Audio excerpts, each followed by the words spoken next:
The Baltimore City Detention Center, known as BCDC, is a state-run facility that acts primarily as Baltimore's jail.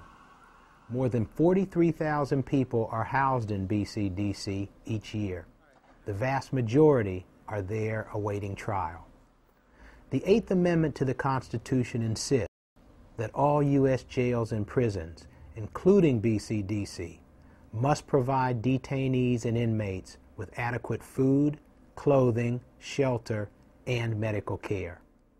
In 2002, a U.S. Department of Justice report concluded that certain conditions of confinement at BCDC were not, in fact, adequate and violated the constitutional rights of detainees. The DOJ provided the state of Maryland with a list of 107 measures that needed to be taken to rectify the situation. To date, the state has been unable to provide any evidence that meaningful improvements have been made. Health care at BCDC remains a particular concern for prisoner advocates. There seems to be one huge issue that sticks out, and it's medical care. If a person is arrested and they had prescription drugs on them, legitimate prescription drugs, automatically by operation or procedure, those drugs are taken away. The drugs that are confiscated may be life-sustaining drugs. So that's a policy that is awkward and just seems backward. If you're going to take away medication, you should have the means to replace it within a reasonable amount of time.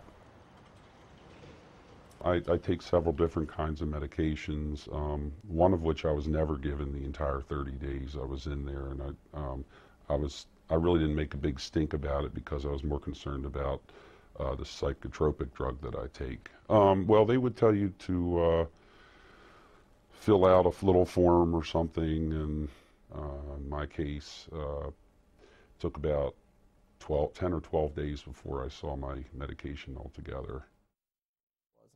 David Lau is an insulin-dependent diabetic who at the time of his detention required 40 units of insulin per day.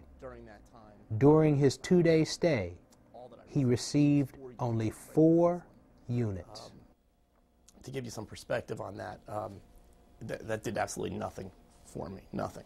I didn't eat the entire time that I was there because, well, I take that back. I had a half of a piece of bread while I was there. But I knew that if I had eaten more, my situation would have gotten worse. In the short time that I was there, when I left, I couldn't see. My eyes were completely fuzzed out.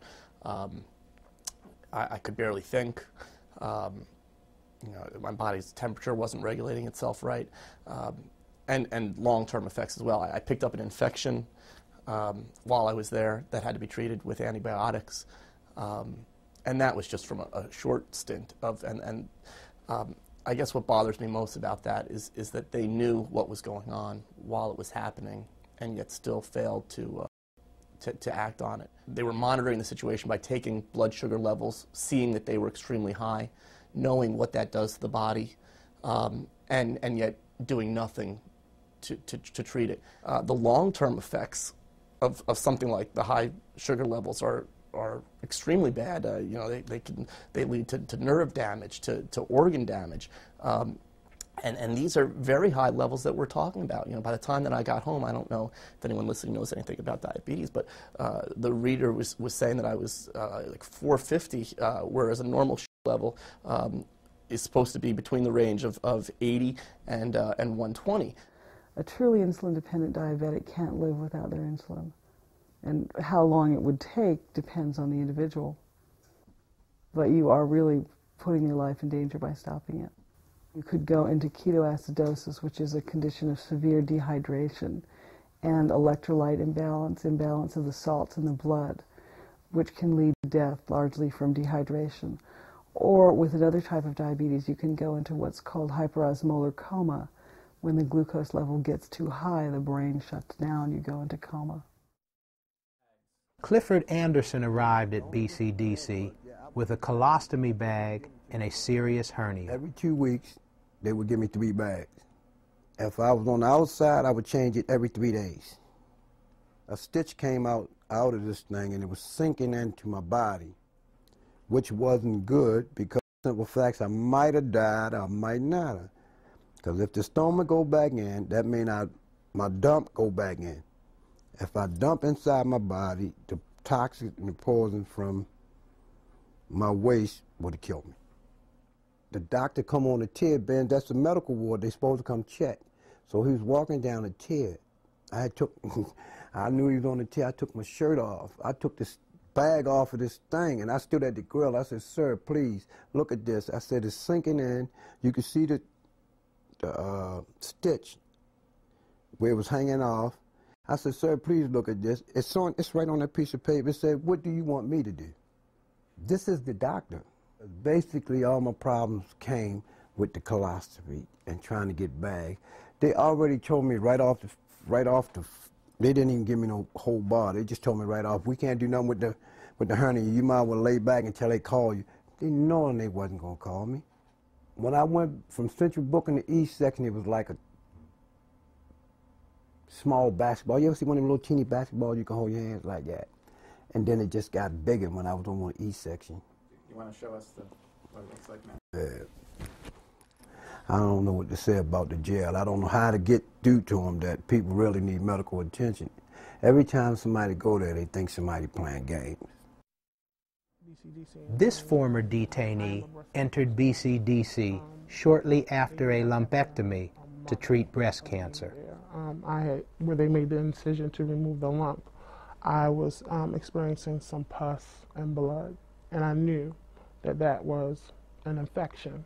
At first I filled out like 5 sick calls slips, which is the procedure in which you go through in order to be seen by the doctor. After that, I continued to have pus and blood, and I began getting a lump.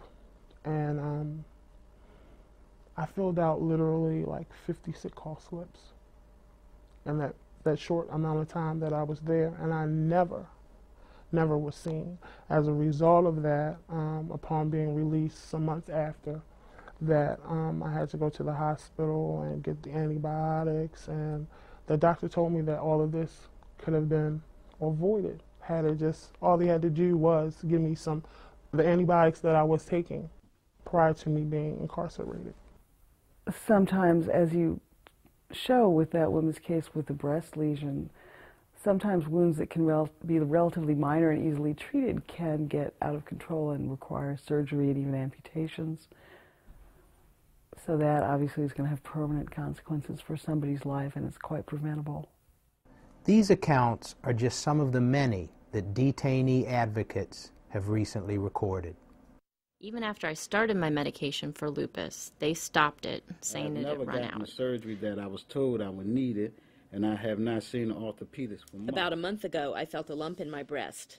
I put in 5 sick calls trying to see a doctor about this. I told jail and medical staff about my HIV/AIDS status, but the BCDC staff will not prescribe or give me medications. After several months, I finally got to see a psychiatrist, but it took several more weeks before I got the pills. How exactly did health care get so bad at BCDC? The state was trying to save money, pure and simple. I don't mean to